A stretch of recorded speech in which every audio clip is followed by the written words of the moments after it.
Hi everyone, my name is Adarsh Mishra and आप देख रहे हैं यूथ नेशन कोडर्स। आज हम लोग बात करने वाले हैं अपने placement type MCQs in Python के पार्ट 45 के बारे में। से 20 के 20 एमसीक्यूज हम लोग यहाँ पे देखने वाले हैं।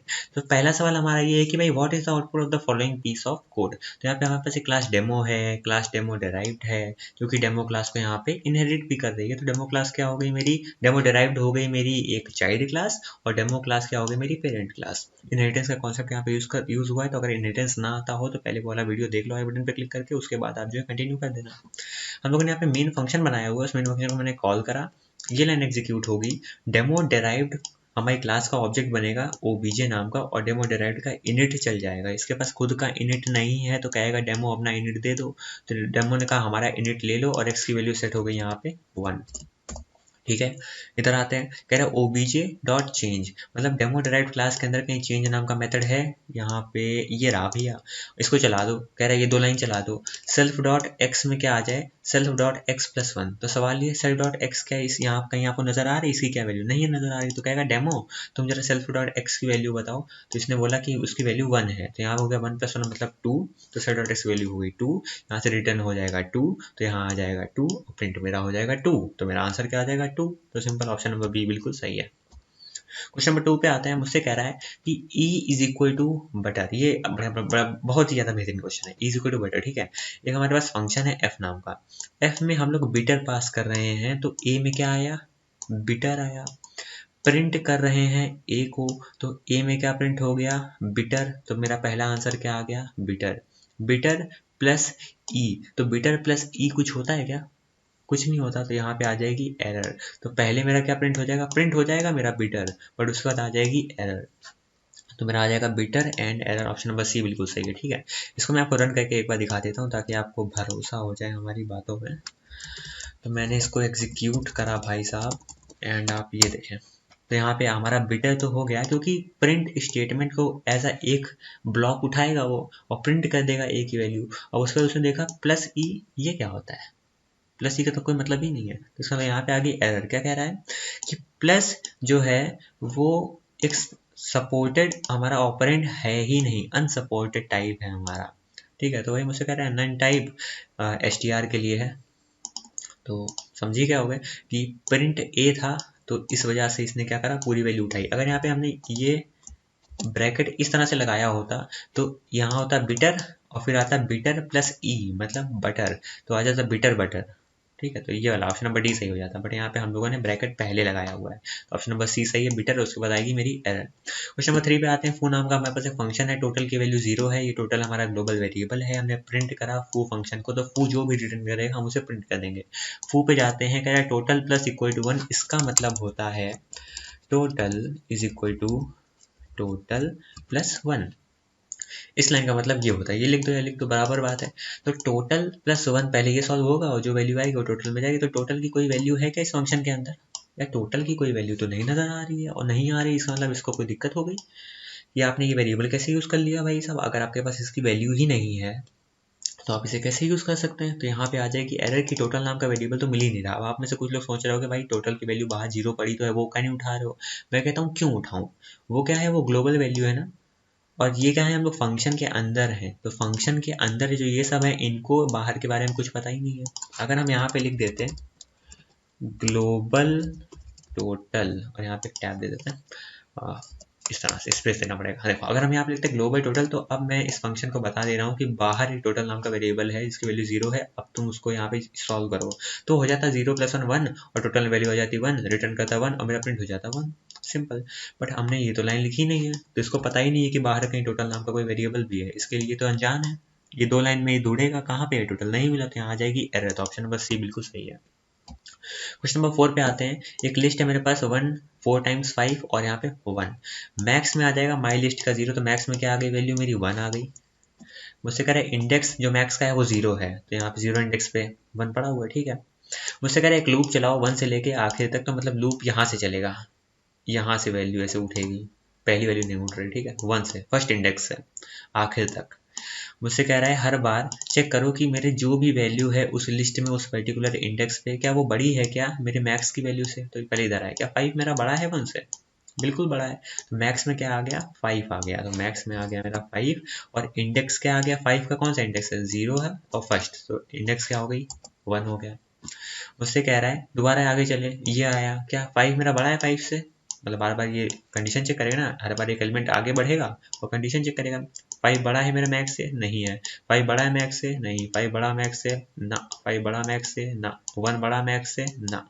लूप खत्म, बाहर है, प्रिंट कर दिया index of max. Index of max क्या 1, तो मेरा आंसर आ गया ऑप्शन नंबर ए मतलब 1। ठीक है, क्वेश्चन नंबर 5 पे आते हैं। कह रहा है कि भाई what will be the output of the following code. हमसे कह रहे हैं इंपोर्ट करो आरई, मैंने आरई यहाँ पे इंपोर्ट करा हुआ है। रेगेक्स का क्वेश्चन है, रेगुलर एक्सप्रेशन का, तो वीडियो में देखा होता है, बटन पे क्लिक करके देख सकते हो। सेंटेंस में पड़ा हुआ है हेलो हाउ आर यू। हम लोग यहाँ पे फाइंड ऑल कर रहे हैं। फाइंड ऑल क्या कहते हैं, हमसे एक पैटर्न लेता है और उसको हमारे सेंटेंस में सर्च करता है। अगर वो पैटर्न कहीं भी दिख जाएगा तो उसको उठा के एक लिस्ट में रख देगा। तो यहाँ पे हाउ को हम लोग सर्च कर रहे हैं अपने सेंटेंस में, बट यहाँ पे इसने आरई डॉट आई पास करा हुआ है। आरई डॉट आई का मतलब होता है कि इग्नोर केस। इग्नोर केस का मतलब यहाँ पे हाउ जो है, इसको इसका जब इसको ढूंढोगे सेंटेंस में तो अभी तो आपको नहीं दिख रहा है हाउ, किस कैपिटल एच है, और वो कह रहे हैं इग्नोर कर दो केस, अगर स्मॉल हाउ भी मिल जाता है उसको भी उठा लो। तो देखा इसने यहाँ मिल रहा है तो यहाँ वैल्यू उठ जाएगी।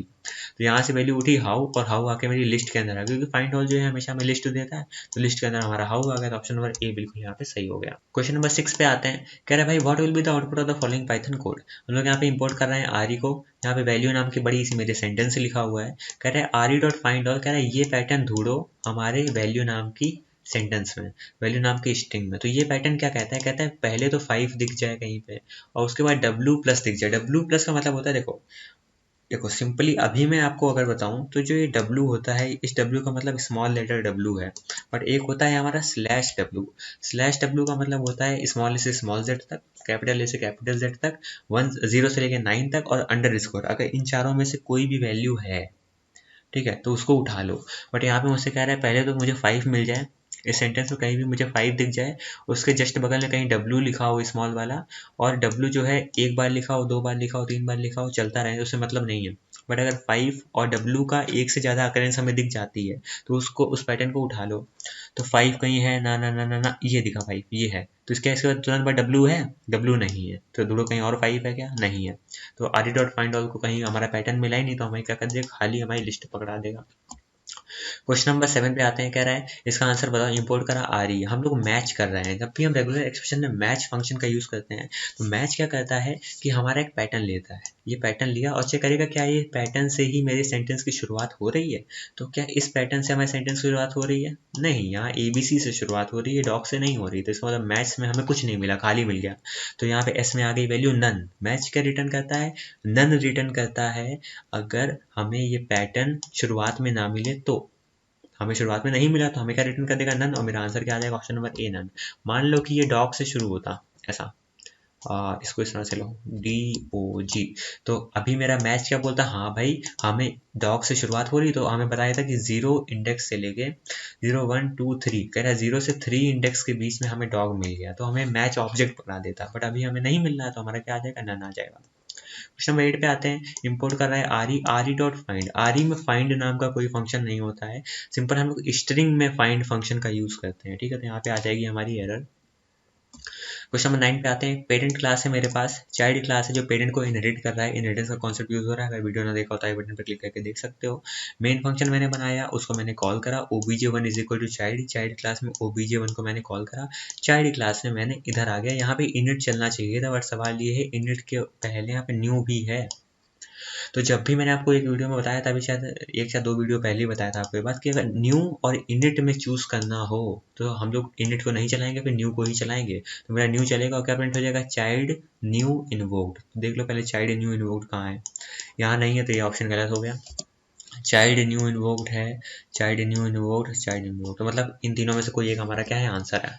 फिर आते हैं इस लाइन पे, obj2 is equal to parent. तो पेरेंट क्लास का ऑब्जेक्ट बनाओ obj2 नाम का, तो इसका इनिट चलना चाहिए था, बट सवाल ये है इनिट के अलावा हमारे पास ऑप्शन है यहाँ पे न्यू का भी, तो न्यू को ही हमेशा हम ज़्यादा प्रीफर करते हैं। हम ऐसा मानते हैं कि भाई इनिट से ज़्यादा ताकतवर हमारा कौन है, न्यू है, तो न्यू को चलाओ। तो सेल्फ डॉट इनिट हमने ये करा, इस न्यू के अंदर ये दो लाइनें चल रही थी, इसने क्या करा, अब इसने खुद के इनिट को कॉल कर दिया। तो जब इसने इनिट को पर्टिकुलरली मेंशन करा है कि इनिट को ही बुलाओ, तो इनिट को चलाते हैं और क्या प्रिंट कर देगा, पेरेंट इनिट इन्वोक्ड। तो ये कहाँ पे है, parent init invoked, parent new invoked, parent init invoke, तो ऑप्शन नंबर सी हमारा गलत हो गया। ठीक है, हमारा ये चल गया पेरेंट इनिट इन्वोक्ड, तो हमारी ये लाइन एग्जीक्यूट हो गई। फिर इधर आए, कह रहा है प्रिंट करो पेरेंट न्यू इन्वोक्ड, तो अगला मेरा क्या आ जाएगा, पेरेंट न्यू इन्वोक्ड, तो ऑप्शन नंबर डी बिल्कुल सही है। तो जो होता क्या है कि जब भी हम किसी क्लास के अंदर हों और न्यू और इनिट में हमें चूज करना हो, तो हमेशा हम सबसे पहले न्यू को चलाएंगे जब भी हमारा ऑब्जेक्ट बनेगा। ठीक है, और अगर न्यू के अंदर स्पेशली हम अगर इनिट को बुला रहे हैं तब जाके हम अपने इनिट को चलाएंगे, वरना जब भी हमें ऑप्शन में न्यू और इनिट मिलेगा तो हमेशा न्यू को हम लोग प्रीफर करते हैं। क्वेश्चन नंबर 10 पे आते हैं। एक हमारे पास क्लास है वेज नाम की, ठीक है, इसका खुद का कंस्ट्रक्टर है obj is equal to veg, तो हमने वेज क्लास का ऑब्जेक्ट बनाया, obj नाम का, इनिट में 50 पास करा, प्राइस की वैल्यू हो गई यहाँ पे 50, सेट डॉट प्राइस की वैल्यू सेट हो गई 50, obj की क्वांटिटी की वैल्यू सेट हो गई 10, obj के लिए बैग की वैल्यू सेट हो गई 2। तो यहाँ पे प्राइस, क्वांटिटी, बैग्स, ये सब क्या है, एट्रीब्यूट्स हैं इस ऑब्जेक्ट के। ठीक है, जैसे कि मेरा एट्रीब्यूट क्या है कि मैं काला हूँ, ठीक है, और मैं चश्मा पहनता हूँ, तो सब मेरे एट्रीब्यूट से फालतू चीज़ है। ठीक है, तो यहाँ पे देखो obj डॉट क्वांटिटी, तो क्वांटिटी क्या है 10, तो यहाँ पे हो गया 10, इसको उठाते हैं 10। ये कह रहे हैं लेंथ बताओ obj डॉट डिक्शनरी की, तो obj में डिक्शनरी क्या होती है, सीन ये है कि इस ऑब्जेक्ट से रिलेटेड जितने भी एट्रीब्यूट हैं तो वो क्या क्या है, हमारा प्राइस है, दूसरा क्वांटिटी है, तीसरा बैग है। तो प्राइस, क्वांटिटी, बैग, ये 3 हमें मिले, तो हमारी लेंथ क्या हो गई हमारी डिक्शनरी की 3, तो यहाँ पर 10 + 3। obj डॉट बैग की वैल्यू क्या है 2 है, तो 10 + 3 + 2 15, तो आंसर आ गया ऑप्शन नंबर सी। फिर आते हैं क्वेश्चन नंबर 11 पे, हमसे कह रहा है what is the output of the following Python code, तो यहाँ पे इसको गौर से देखना है। इफ ये एंड ये मतलब दो एक्सप्रेशन है, पहली ये एक्सप्रेशन है, दूसरी ये एक्सप्रेशन है, अब इनको मुझे सॉल्व करना है। तो यहाँ लिस्ट के अंदर लिस्ट है, तो कुछ तो पड़ा है ना लिस्ट के अंदर, तो इसकी बूलियन वैल्यू क्या हो जाएगी, ट्रू हो जाएगी। क्यों ट्रू हो जाएगी, क्योंकि लिस्ट के अंदर कुछ तो पड़ा है, समझ रहे हो, लिस्ट खाली होती तो यहाँ पे हमारा फॉल्स आता, बट यहाँ पे लिस्ट में क्या पड़ा है, कुछ तो पड़ा है। ठीक है, तो बूलियन वैल्यू इसकी आ गई हमारी ट्रू, तो ये साइड आ गई हमारी ट्रू, इसको मुझे यहाँ पे लिखना पड़ेगा, एक मिनट, यहाँ आ गया ट्रू, तो हमारी पहली कंडीशन हो गई ट्रू। यहाँ लगा है एंड, तो अगर ये वाली कंडीशन ट्रू हो जाएगी तो मेरा काम हो जाएगा। ये कर क्या रहेगा, प्रिंट करो, इन ब्रैकेट के अंदर हम पास क्या कर दिया इसको, तो इसको प्रिंट करो, तो पहले मेरा ब्रैकेट प्रिंट हो गए, टपल प्रिंट हो गया, तो टपल मेरा प्रिंट हो गया, तो ये लाइन मेरी सही है। ठीक है, फिर मुझसे कह रहा है कि टपल प्रिंट हो गया, वो बात अलग है, अब कह रहा है इसकी बूलियन वैल्यू क्या होगी, तो प्रिंट स्टेटमेंट की बूलियन वैल्यू होती है नन, NONE, तो यहाँ पे ट्रू एंड नन, तो ट्रू एंड नन, नन मतलब होता है फॉल्स, तो ट्रू एंड फॉल्स, इसका मतलब हमारा क्या आ जाएगा आंसर फॉल्स, तो इफ नहीं चलेगा, एल्स पे आए, हमारा क्या प्रिंट हो गया फॉल्स, तो हमारा क्या प्रिंट हो गया, एक यहाँ पे टपल प्रिंट हो गया और हमारा प्रिंट हो गया फॉल्स, तो ये मेरा आंसर आ गया, ऑप्शन नंबर बी बिल्कुल सही हो जाएगा। क्वेश्चन नंबर 12 पे आते हैं, कह रहा है इसका आंसर बताओ, बड़ा सा है। ठीक है, इसको सॉल्व करते हैं।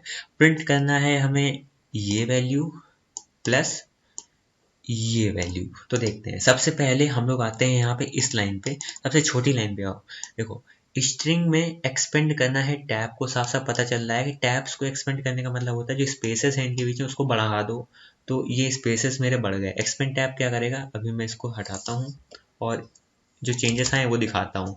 इस तरह से हमारा एक एक टैब की दूरी हो जाएगी यहाँ पे। ठीक है, मुझसे कह रहा है इसको प्रिंट करो, तो मैंने इस चीज़ को प्रिंट करा, तो मेरा ऐसा कुछ प्रिंट हो गया। ठीक है, और मुझसे कह रहा है प्रिंट हो गया, अब जो भी प्रिंट वाली वैल्यू है उसको स्ट्रिंग में बदल दो। तो सवाल ये है जिसने जब प्रिंट कर दिया तो इस लाइन को स्ट्रिंग में बदलने का क्या मतलब है, कुछ नहीं मतलब है, तो यहाँ पे आ जाएगी वैल्यू नन। प्रिंट के चाहे बूलियन निकालो, चाहे इसको मतलब टाइप कास्ट करने का कोई मतलब ही नहीं होता, प्रिंट एक फंक्शन होता है, फंक्शन को स्ट्रिंग में बदलने का क्या मतलब है, तो यहाँ पे आ जाएगी वैल्यू नन। नन को उसने क्या करा, स्ट्रिंग में बदला, तो स्ट्रिंग में नन को बदला, तो नन कैसा हो गया हमारा, कुछ इस प्रकार का हो गया होगा। ठीक है, अब मतलब ये एक स्ट्रिंग में कुछ लिखा हुआ है। इधर आते हैं, इंटीजर में बदलो 1000 को, कह सकते हो बेस इसका 2 है, तो इंटीजर में इस 1000 का बेस 2 में क्या आएगा, तो 1000 क्या है, अगर इसको आप देखो तो ये 2 की पावर 0, 2 की पावर 1, 2 की पावर 2, 2 की पावर 3, तो 2 की पावर 0 प्लस 2 की पावर 1 प्लस 2 की पावर 2 प्लस 2 की पावर 3 ऐसा होता है। अगर हर जगह 1 होता तो यहाँ पे, मगर यहाँ पे सिर्फ 1 है, पर जहाँ पे 1 होता है हम लोग 2 की वही पावर लेते हैं, तो 2 की पावर 0, 2 की पावर 1, 2 की पावर 2, 2 की पावर 3, तो यहाँ पे 1 है तो 2 की पावर 3 को हमने ले लिया, और 2 की पावर 3 कितना था 8, तो इंटीजर में मतलब बेस 2 में, बेस 2 आपका पकड़ाया गया है यहाँ पे ये कि आपका 1000 जो है बाइनरी फॉर्म में है, इसको इंटीजर में बदलना है, बाइनरी से डेसिमल में बदल रहे हो, 1000 को बाइनरी से डेसिमल में बदलोगे क्या वैल्यू हो जाएगी 8 हो जाएगी, 8 का बाइनरी होता है 1000, तो यहाँ से मुझे क्या मिला 8, स्ट्रिंग में बदलो मेरे 8 को, तो 8 मेरा कुछ इस प्रकार का नजर आने लगा होगा। कह रहा है इस 2 स्ट्रिंग है इनको कॉन्कैटिनेट कर दो, तो यहाँ पे मेरे कुछ वैल्यू इस तरह से आने लगी होगी 8 और नन। मेरा प्रिंट हो गया ये और 8 और नन आ गया, तो ऑप्शन नंबर ए बिल्कुल यहाँ पे सही है। आते हैं हमारे पास एक क्लास ए है, देन क्लास बी है जो ए को इनहेरिट कर रही है, क्लास सी है जो बी को इनहेरिट कर रही है। मल्टी लेवल यहाँ पे इनहेरिटेंस लग रहा है हमारा। मेन फंक्शन है, मेन फंक्शन को कॉल करा, तीनों के ऑब्जेक्ट बनना है। obj1 is equal to B, B class का ऑब्जेक्ट बना। बी क्लास कहाँ है, ये इसका ऑब्जेक्ट बना, तो मतलब यहाँ पे इसका इनिट चला। ये कह रहा है सुपर डॉट इनिट, इसका भी इनिट चला, तो सुपर डॉट इनिट, इसका कोई फादर है नहीं तो कोई प्रॉब्लम नहीं, यहाँ पे आकर रुक गए। कह रहा है obj2 इज इक्वल टू ए, तो ए नाम की क्लास का ऑब्जेक्ट बना obj2 नाम का, एंड देन यहाँ पे सुपर डॉट इनिट, कोई प्रॉब्लम नहीं है, ये भी हमारा बन गया। इसका कोई मतलब फादर है ही नहीं तो यहीं पे रुका था।